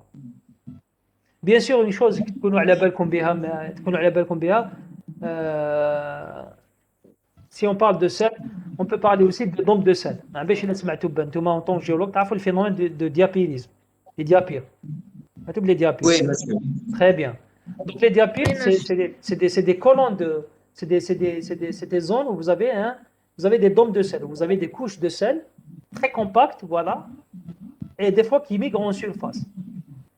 Les dompes de sel les dompes de sel tanniques sont associées aussi au réservoir d'hydrocarbures. Dans la plupart des cas, elles sont associées aussi à la migration des fluides d'une certaine viscosité, c'est-à-dire les hydrocarbures généralement. Donc, les dompes de sel, à la base, ils sont compacts. Voilà. Au moment de la formation de ces dompes de sel, il faut le savoir, ils sont très compacts. Donc, les dompes de sel à la base, ils sont très très résistants. Ils ont une résistivité élevée. Mais le fait qu'ils ont subi des basculements géologiques, aussi au contact des fluides comme les hydrocarbures, fait que ces dompes de sel, ce qu'on appelle les phénomènes de diapyrisme, à la tectonique thermique. Monsieur, on n'entend rien. Oui, à la balle, parce que j'ai un retour de voix thermique. Il y a un de vos camarades il faut éteindre les micros. Très bien. Est-ce que vous allez faire m'entendre maintenant? Donc, Oui, monsieur. Oui. Oui. On l'entend. Ok. Donc, par exemple, les phénomènes de diapyrisme, qui donc ce qu'on appelle de la tectonique salifère, donc les phénomènes tectoniques, la migration des fluides, va faire que le dôme de Salada va varier, va changer de propriété électrique. Donc, mais un dôme de sel à la base qui est très compact, très résistant, vers un dôme de sel qui va être très conducteur. Donc ça, il faut le savoir. Donc la conductivité d'un dôme de sel est associée aussi à son épisode tectonique. Voilà pour le dôme de sel. Donc, ça, c'est un exemple. Donc ici, qu'est-ce qu'on vous dit? Donc on vous dit qu'il est très possible de calculer la conductivité d'une roche en présence d'argile. Donc les argiles généralement, c'est l'indicateur par exemple d'une salinité donnée. Mais qu'il y a une roche où il y a les argiles, des fois sur une roche il y a un pourcentage d'argile réel, mais il y a un pourcentage d'argile qui donc les gens qui cherchent le fluide contenu dans le roche, il est possible d'évoluer la conductivité, un réservoir à fluide, de par sa présence d'argile. Voilà. Donc là, qu'est-ce qu'on vous dit? On dit que c'est un volume rocheux. Donc, les pores, bien sûr associés, les pores radiaux vont être remplis par le fluide. Vous avez la matrice solide à gauche. Et on vous dit ici qu'en présence d'argile, la conductivité de surface la conductivité de la roche que vous allez calculer, qui est propre à. Oui? Il y a un problème sans. Il y a un problème sans, oui. Monsieur, vous êtes l'administration donnée, vous pouvez fermer les micros pour ça, la personne qui est en train de parler. Il y a quelqu'un, voilà, il y a des gens qui sont en train de parler, je vais arrêter le partage. S'il vous plaît, les gens, Maintenant, ça va. Ça, mettre fin le micro. C'est bon, j'ai coupé tous les micros normalement. C'est bon? C'est bon. Ok. Monsieur. Ok, Oui, je monsieur. continue le partage. Voilà.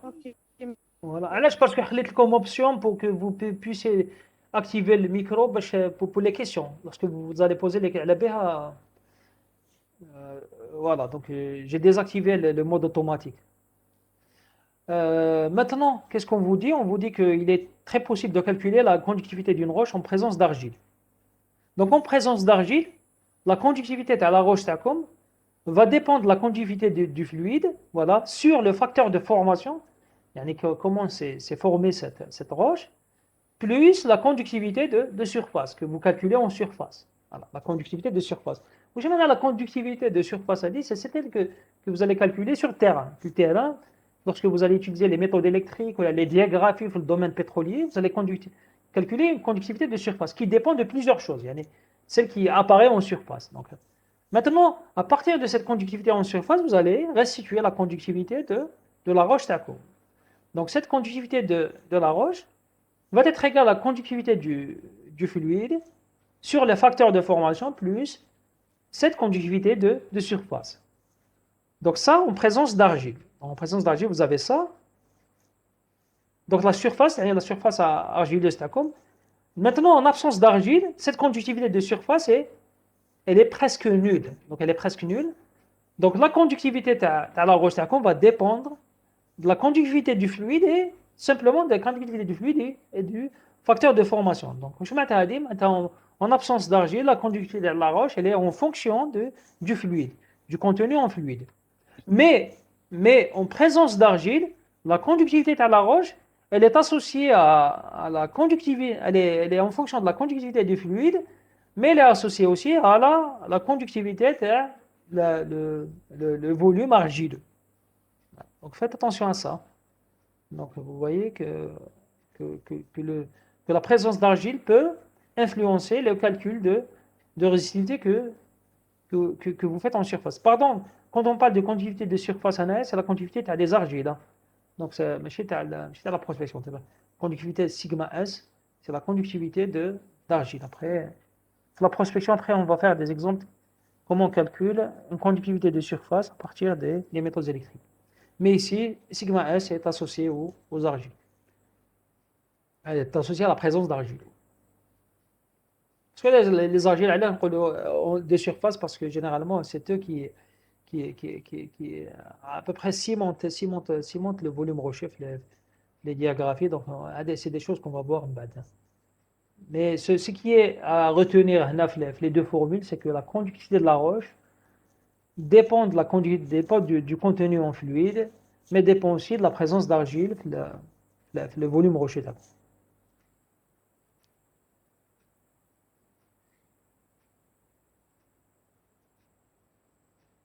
La conductivité aussi peut dépendre aussi d'autres paramètres comme la température. Une conductivité d'une roche qui est à 1 km ou à 10 km, même si vous êtes sur le même volume rocheux, la même concentration en ions, etc., peut varier de par la température. Donc ici, on vous dit que la résistivité d'un électrolyte dépend aussi de la température. Donc la température, c'est un excitant aussi qui met le champ électrique. Donc il peut exciter les ions sur un volume présent dans un volume rocheux et faire accroître la mobilité de ces ions. Voilà.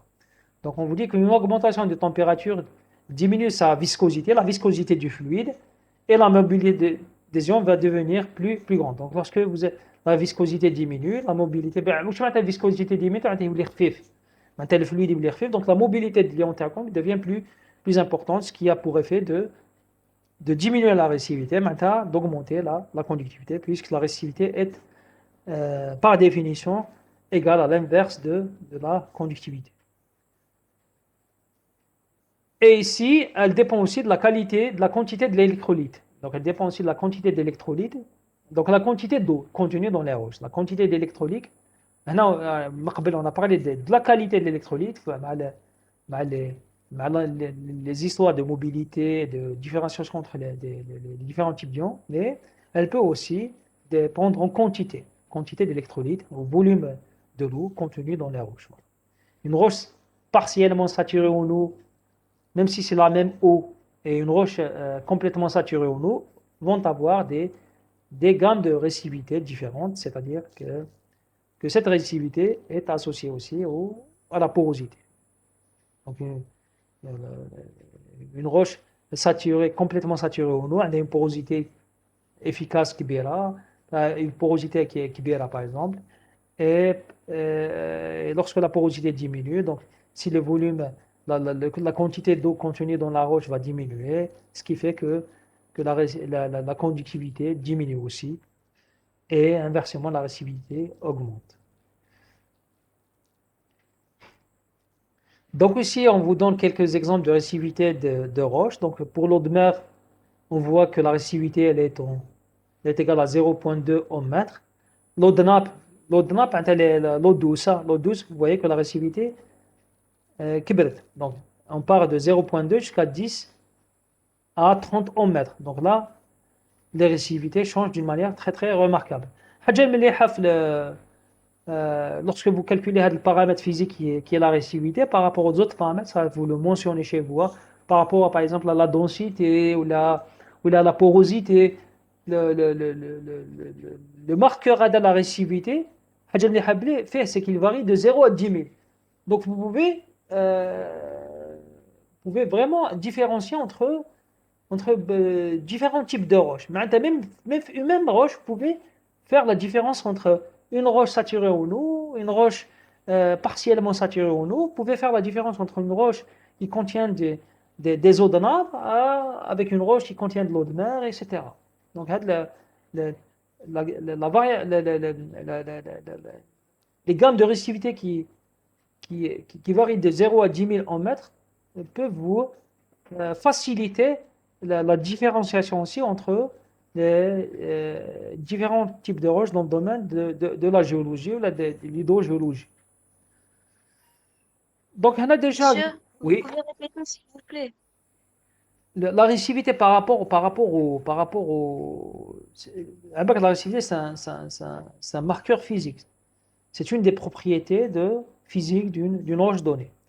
Si je la compare à la densité, la densité, ça varie de 2.6, 5 jusqu'à 12. Jusqu'à 12. Je fais les cours précédents.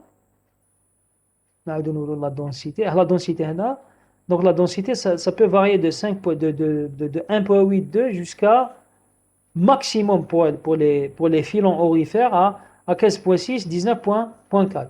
Donc ça varie de 1 par exemple, pour le 1, pour le de 0.6, في البترول حتى 15 points jusqu'à 19.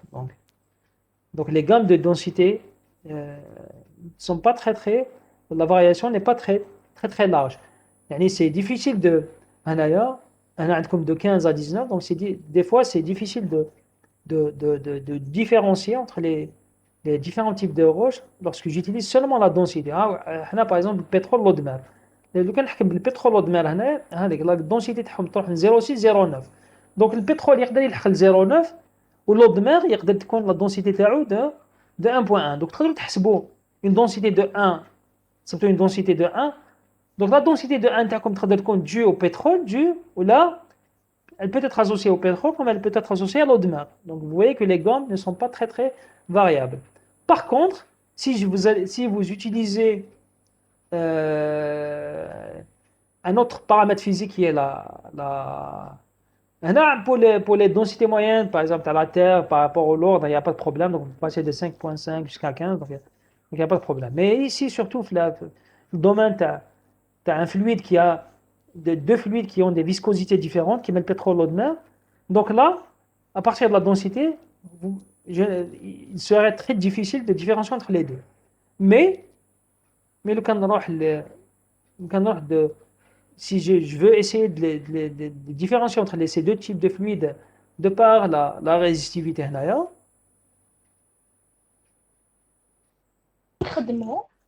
باش نرجعوك في الفورمات تاع PDF. Voilà. Si je veux différencier entre deux fluides qui ont des viscosités différentes, donc avec les méthodes électriques, avec le calcul de la récivité, on peut facilement différencier entre deux fluides. Déjà l'eau de mer et l'eau de mer. Alors là, pour le fluide ou les hydrocarbures qui ont des viscosités plus élevées. Donc, le pétrole, تقدر تروح حتى ل 100 حتى ولا 300 mètres. Donc vous voyez que même l'eau de mer et l'eau de nappe, donc des fluides qui ont des viscosités qui ne sont pas très différentes. يعني ما عندكمش تروحوا تروح من الماء ابيبري لا دونسيتي تاعو اللي كان تحكموا دو بوكال واحد تحطوا فيه الماء لو دو مير ولا تحطوا فيه لو دو ناب وزالي اسي دو فوا البوا تاعهم لا دونسيتي تاعهم باش قريب كيف مي à partir de la réactivité électrique on voit que la gamme varie نروحوا هنا من 0,2 حتى ل 10 30 donc on passe d'une résistivité de 0,2 jusqu'à une résistivité qui est fois 100 fois plus importante que pour l'eau de nappe par rapport à l'eau de mer. Donc le marqueur de résistivité peut vous être très très utile, surtout pour les gens qui font de l'hydrogéologie ou là, qui veulent différencier entre des volumes, des roches saturées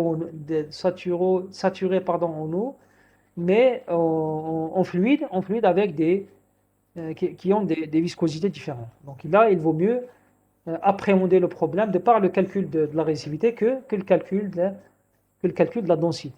Bien sûr, maintenant, si vous voulez différencier entre des calcaires ou des basaltes, donc là, les densités, les gammes de densité varient d'une manière remarquable. Donc là, il n'y a pas de problème. Vous pouvez utiliser les méthodes qui utilisent le paramètre de densité. Vous pouvez aussi utiliser la résistivité pour mieux assurer vos résultats et mieux affiner votre interprétation.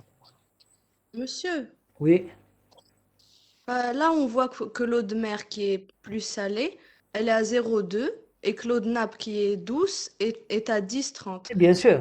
De 10 à 30. Mais par contre, dans les sables et graviers imbibés d'eau douce, elle est moins résistante que ceux qui sont imbibés d'eau salée. Très bien. Là, parce que là, les graviers dépendent aussi de la mobilité. Vous voyez le truc. Donc, dépend aussi de la mobilité de l'ion. Donc là, c'est pas la concentration en ion qui va faire osmose, c'est la mobilité. C'est-à-dire que là, la mobilité du ion, elle est réduite par rapport au. L'exemple de sable et gravier imbibé d'eau salée. Voilà. Et imbibé d'eau douce. Et sable et gravier imbibé d'eau douce. Donc là, c'est l'inverse. Ici, la résistivité va dépendre de la mobilité en ion. Le gravier, la mobilité pour les. Porosité effective, monsieur. Voilà, la mobilité de les ions en eau douce, elle est plus remarquable. Et la porosité efficace, il y a autre chose aussi, la porosité efficace, les phénomènes de barrière. Donc vous voyez, donc là c'est plus la qualité de l'électrolyte qui va jouer un rôle. Ça, c'est une remarque très très pertinente. Donc vous voyez que là, il faut faire attention aussi où l'eau douce. Donc on a l'eau de mer ou l'eau de nappe, mais quelle est la roche qui est réservoir? La matrice rocheuse aussi va jouer un rôle aussi dans le calcul ou dans la variation de la résistivité. Voilà. Vous allez calculer en surface. Très bien. Vous voyez, comme vous l'avez mentionné, on a mis un point d'exclamation. Donc ça, c'est quelque chose qui ne se passe pas partout. On a ses propres graviers. Pour les autres roches, donc il n'y a pas de problème. Mais pour les graviers, on a ce phénomène qui fait qu'on a l'inverse. On a l'inverse de ce que normalement on devrait avoir. Pourquoi? Parce que là, le déplacement d'ion, il est en inverse. Il est inversement proportionnel à la viscosité de l'électrolyte. Je ne sais pas si j'ai répondu à votre question. Oui, ça va. Très bien, très bien. Donc faites attention. Quand on parle de l'eau de mer, l'eau de nappe, on ne parle pas de volume roche, on parle de l'eau de mer en lui-même. L'eau de mer, vous allez le caractériser, donc vous allez l'analyser, l'eau de nappe. Mais dès que vous avez par exemple l'eau de mer ou l'eau douce ou l'eau salée fait des volumes rocheux, donc tout cela va dépendre aussi de comment se déplace, comment évolue ce fluide, le volume rocheux. Par exemple, les sables et graviers secs, ou sables et graviers à eau douce, donc là, il n'y a pas de problème. Vous voyez qu'on passe les sables graviers secs, donc on passe de 50 jusqu'à 500 ohms mètre à 2,20 ohms mètre. Donc la réactivité diminue. Et là, elle diminue. Donc, elle diminue parce que là, c'est l'eau qui fait que. Donc, on a des graviers secs, madame Akishilma. Donc, c'est une roche sèche. Mais dès qu'elle est partiellement saturée en eau, la totalement saturée en eau, donc dès que l'eau intervient, donc la réactivité diminue. Donc là, il n'y a pas de problème. Mais pour les sables graviers imbibés d'eau salée, donc là, il y a problème parce que après l'eau salée, elle ne va pas circuler, c'est le problème. Donc l'ion ne va pas se déplacer, donc il va être piégé dans l'osmose, donc il va se stagner, qui fait que cette roche ne va pas créer son propre, elle va créer un champ électrique qui est de moindre intensité par rapport au sable et gravier, soit sec ou là imbibé d'eau douce. Donc là, il faut faire attention. Donc, fait le domaine, il faut faire attention. Mais pour les autres volumes rocheux, d'autres types de roches, donc là, les règles physiques, elles sont en conformité avec ce qu'on voit, ce qu'on a vu précédemment. Donc pour les argiles, donc on a une gamme de réactivité de 50 à 300. Pour les grès argileux, quand on a les grès argileux quartzite, donc là, il n'y a pas de problème. Donc les grès argileux vont faire que sa réactivité augmente, mais les quartzites diminuent. Les quartzites, donc lorsque l'argile va être remplacée par le quartz, c'est un minéral qui est très très conducteur, qui va faire que ces grès quartzites changent ou diminuent de réactivité. Voilà à peu près pour cette. Donc là, c'est la remarque qu'il a faite à votre camarade, elle est pertinente. Donc c'est la seule exception qu'on peut, qui est la seule exception à la règle. Pour les sables et graviers secs et les sables et graviers à eau douce et les sables à graviers imbibés d'eau salée. C'est la seule. Mais si vous prenez par exemple les calcaires imbibés d'eau douce et d'eau salée, là, la réactivité va dépendre du degré de salinité des calcaires. Les sables, les choses sont différentes. Mais pour les calcaires, c'est autre chose.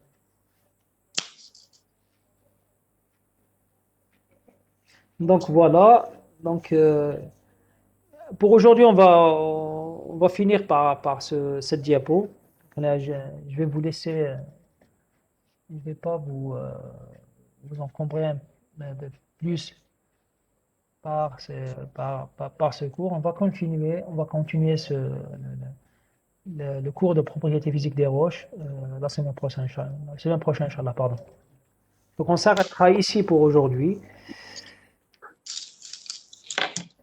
Les jeunes, si vous avez des questions, vous les posez. Hein. Vous les posez, donc il n'y a pas de souci. Donc on a le temps de répondre aux questions.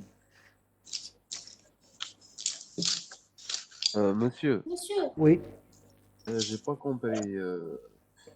En ce qui concerne la résistivité, tu as les sables et graviers imbibés d'eau salée.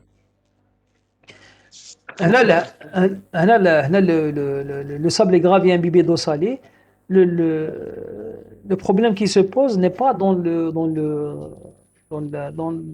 la quantité ou la quantité en ions, ou le type d'ion. Le problème qui se pose, c'est dans la mobilité de l'ion. Donc les ions salés, avec la salinité, les ions associés à une eau salée, ça peut être du OH-, A+, Cl-, etc. Ça peut être une somme de plusieurs ions. Le problème, c'est que le volume rocheux, les sables et graviers, la mobilité elle est réduite. Pour ces types d'ions associés à l'eau salée, parce que l'ion du point de vue microscopique, le diamètre donc il est difficile qu'il change de vitesse. Donc la vitesse elle est réduite, donc il est freiné par les particules de sable et gravier, et c'est ce qui fait que que la récessivité augmente, c'est-à-dire la conductivité diminue et sa récessivité augmente. Par contre, pour les mêmes sables graviers, les ions associés à l'eau douce, leur propriété physique fait qu'ils circulent d'une manière plus libre dans les sables graviers. هذه تصرف les sables graviers يعني في le cas. C'est pour ça que qu'ici, في le cas, la résistivité, elle est associée, elle est liée au degré de mobilité de l'ion, c'est-à-dire la vitesse de déplacement des ions des différents ions. Je sais pas si D'accord, merci. Ok, de rien. Ça, c'est... Merci. Si vous avez des problèmes, vous me le dites. Hein. نديرو séance في الآخر.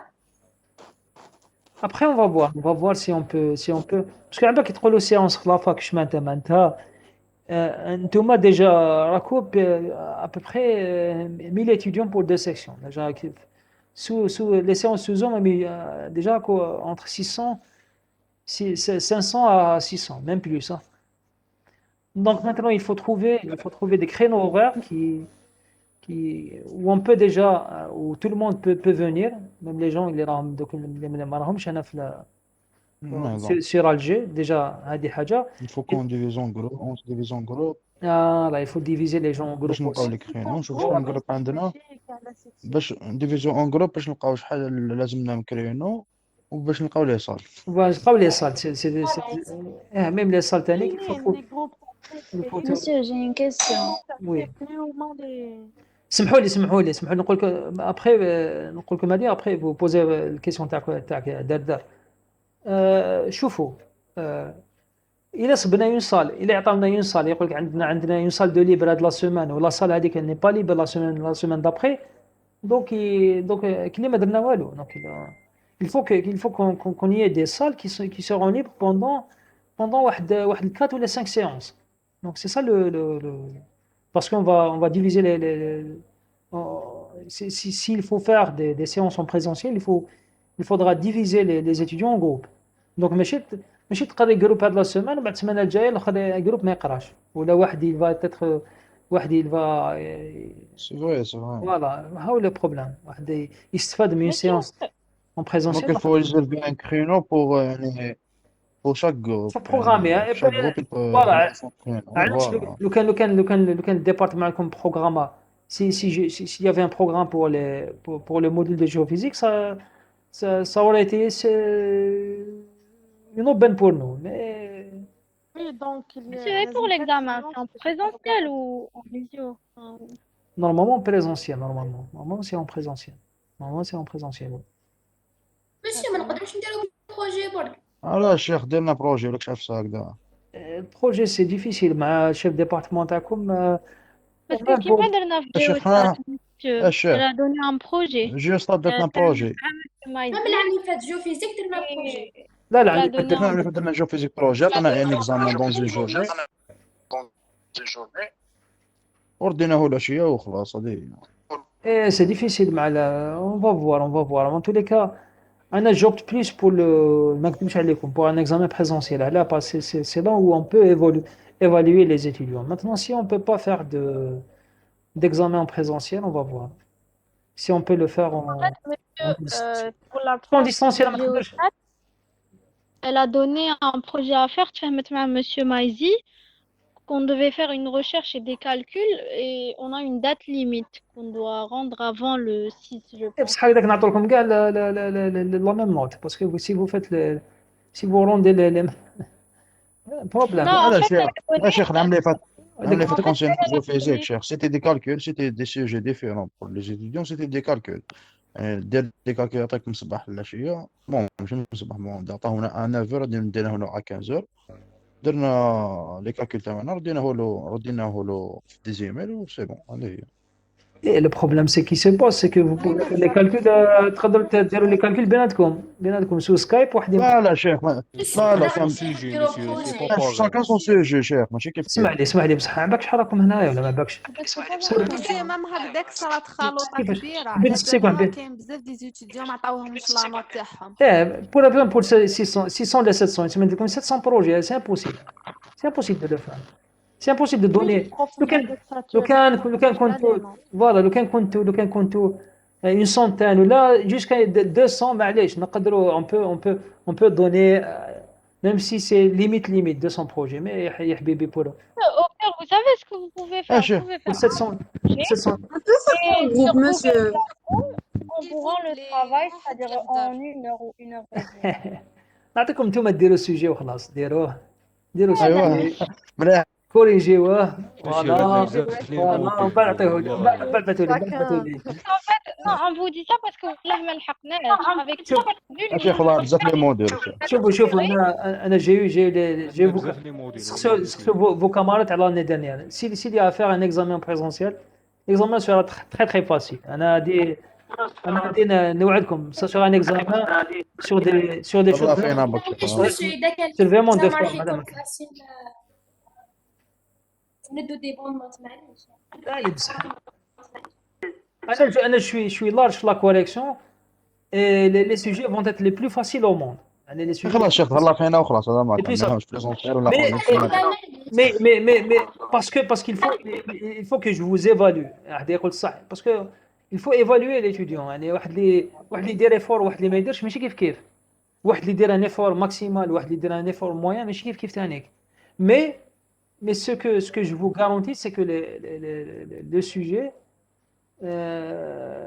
نهضروا على النوايو. On va pas entrer dans les détails. ماحش نديكم حاجة qui va être compliquée pour la majorité d'entre vous. Des sujets où donc ça sera accessible. Accessible. La majorité يقدروا يدوا la moyenne. Après bien sûr les gens qui ont des choses en plus vont être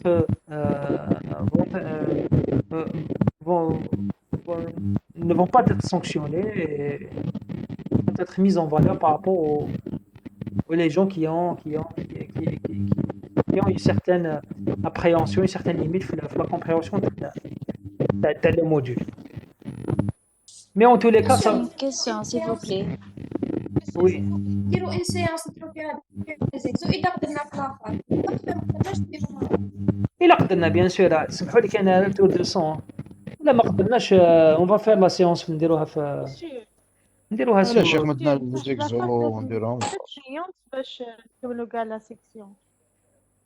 شوفوا انا c'est ma responsabilité donc c'est moi le pédagogue donc il y a pas de problème انا هنا هو البروبليم الكرينو il a disponibilité de tout le monde باش ندير une séance présentielle pour 10% تاع la section الاخرين 90% ما نديروش ما نقدرش parce que là il y aura des personnes qui seront avantagées par rapport à un autre. Donc on va voir si on peut le faire, sinon on le fait, on fait une séance de TD.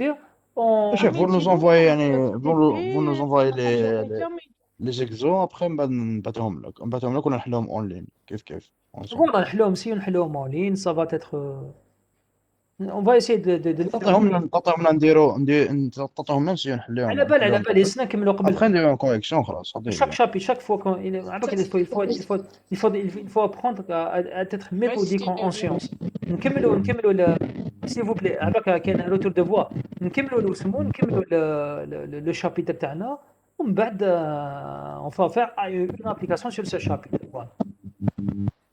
Monsieur. Oui. Oui, s'il vous plaît, monsieur, si vous faites un projet, par exemple, l'année dernière, nous, la section D, monsieur Gassi, je ne sais pas si vous le connaissez, il a fait un projet pour la section D, il a fait un des termes et il a divisé la section en groupes. Avec des groupes de 4 personnes, 5 personnes. On choisit un terme. Après, on fait des recherches, pas sur Internet, parce qu'il a un logiciel qui reconnaît les recherches sur Google.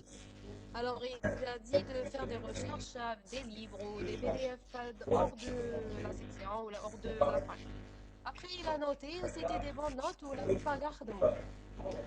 C'est juste pour avoir, si vous, si on fait pas une séance présentielle في place de la fac, si c'est possible, on peut faire un projet اللي ما يكونش كما اللي صارت لهم مع section C l'année passée, il a fait un examen كان qui كي قلت كان سيكسيون هنا عندك شحال عندنا دو سيكسيون سي ديجا بليس دو 700 étudiants نقولوا عندكم واحد 800 ل 900 اون تو كيفاش راح تمد دي بروجي بور 900 étudiants هو le problème عندك شحال معناتها تمدي 900 بروجي ou sur un chapitre يعني un chapitre par exemple on va parler de porosité et de densité de réactivité est-ce que vous réalisez.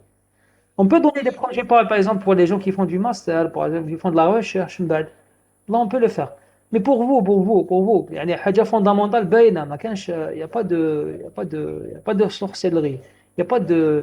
Il y a les définitions. Le programme Qu'est-ce que c'est qu'une porosité efficace, une porosité totale, etc.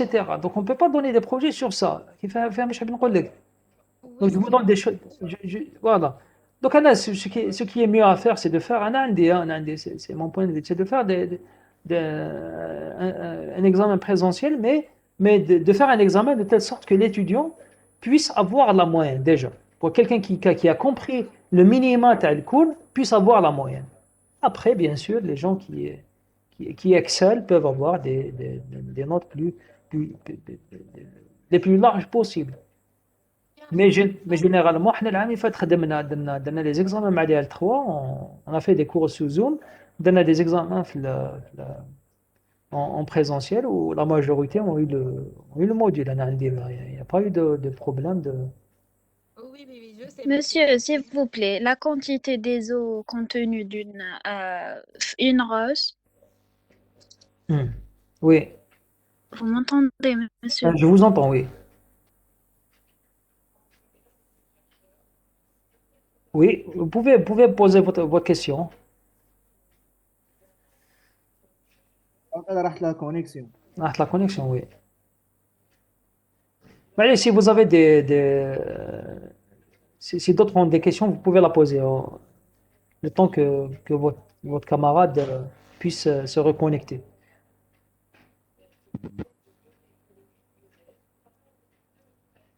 Monsieur, l'examen, des questions ou on a des exos? L'examen, si on fait des questions de cours, ça sera des questions de cours. Ce sera des questions de cours, bien sûr. Puisqu'on fait le cours, le cours n'est pas fait. Je prends en considération le fait qu'on n'est pas en présentiel. Mais donc, il a en présentiel, tu fais 90% du cours, sûrement, tu fais au moins 50% du cours. Donc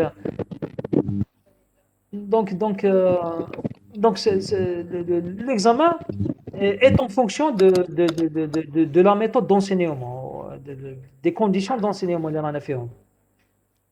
Pardon, monsieur, ma connexion. Oui. Et bonsoir, monsieur. Donc voilà, donc ça dépendra du. Je vous ai dit, est-ce que la quantité des eaux les boivent une roche, elle dépend de quelle porosité en fait? Je fais le volume d'eau dans une roche dépend de la porosité efficace. Voilà. Le volume, c'est-à-dire que c'est vrai que le volume qui traverse le volume d'eau qui traverse le volume rocheux dépend de la porosité efficace. Mais l'eau, si vous avez une eau qui est piégée, fait un volume rocheux, vous avez des pores qui se ferment, des pores qui se ferment. Donc là,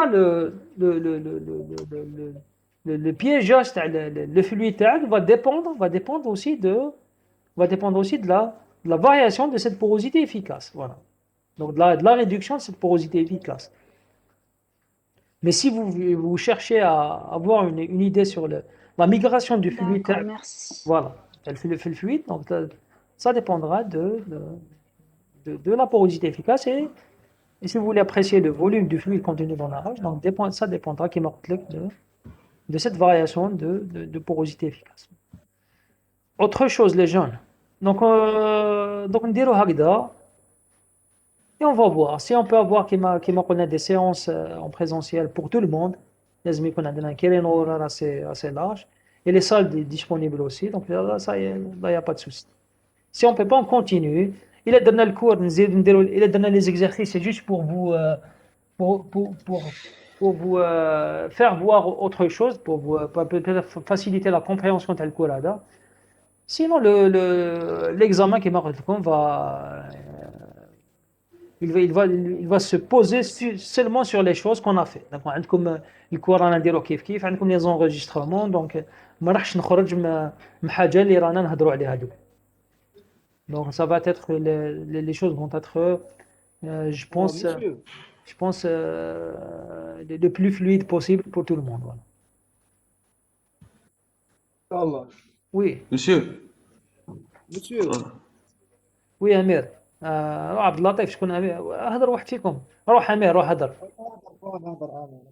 Monsieur, la résistivité, qu'est-ce qu'elle peut nous donner comme renseignement في la roche كي نديرو diagraphie ولا Elle peut vous à part la résistivité يعني حبيت تقول سما à part la nature تاع la roche ولا كوش تقدر تعطينا حاجه واحده اخرى تقدر تعطيك الكونتوني اون فلويد تاعك لا روش اسكو لي ساتوري ولا ني با ساتوري اون فلويد اسكو كاين بزاف الفلويد فيها اسكو لي ريزيرف تاع الهيدروكاربور باغ اكزومبل كبير ولا تاع الماء كبير ولا بيسك قلنا بلي لا كوندكتيفيتي ديبون دو لا كونتيتي تاع الوسمو تاع اليون و ديبون اوسي تاع لا موبيليتي تاع اليون تاعك و ديبون اوسي دو فوليوم دو فلويد كونتوني في لا روش تاعك voyez un petit peu le D'accord monsieur. OK.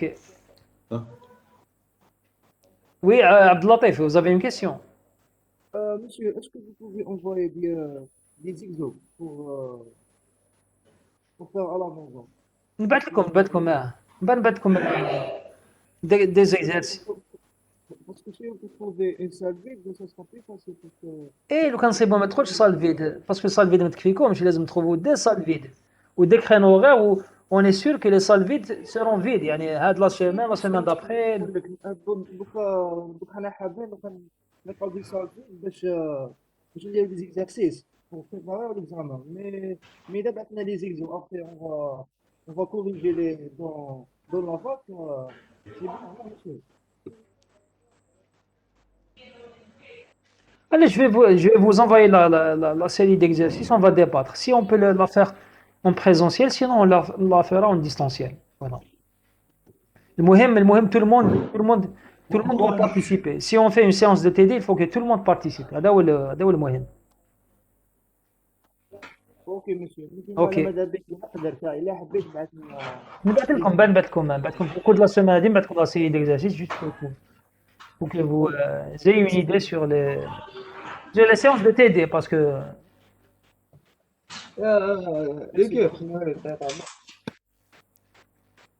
c'est bon les jeunes. Oui merci. OK donc نحبسوا هنا اليوم. Oui. Voilà, déjà il est presque 9h, donc je vous souhaite une bonne nuit et vous avez mon mail là. Si vous avez des problèmes, ولا بعثوا لي. Au revoir, monsieur. Merci les gens, صحيتو. Bonne nuit. Merci. Monsieur, s'il vous plaît. Oui. Monsieur, bonne nuit. Oui. Monsieur, هذيك la page sur YouTube si درنا le plus vite possible. هلا سيمان حميد نديرها لكم وي. إن شاء الله. ميرسي. صح. درنا مام فيها تقدر درنا فيها لي زيكزارسيس كوريجي يديرهم لنا. لا لي زيكزارسيس كوريجي مع الاخر كوريجيهم كيف نعطيكم لي زيكزارسيس كوريجيهم من بعد نديروا لكم بعد نلونس اكوا سا نعطيكم ليكزارسيس نعطيكم الكوريجي تاعو يفو ديباتر تسمى قبل نسيو نفهموها كونسومبل اي بي ابري on lance bien sûr après vous aurez les corrections تاع ليكزارسيس الا درنا لي زيكزارسيس bien sûr الا قدرنا نديرو صح bonne nuit. Donc s'il n'y a pas de questions, je quitte la réunion.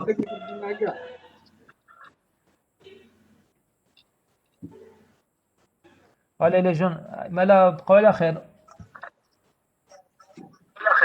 Bonne nuit. Merci monsieur. Merci monsieur. De rien. صحيتو.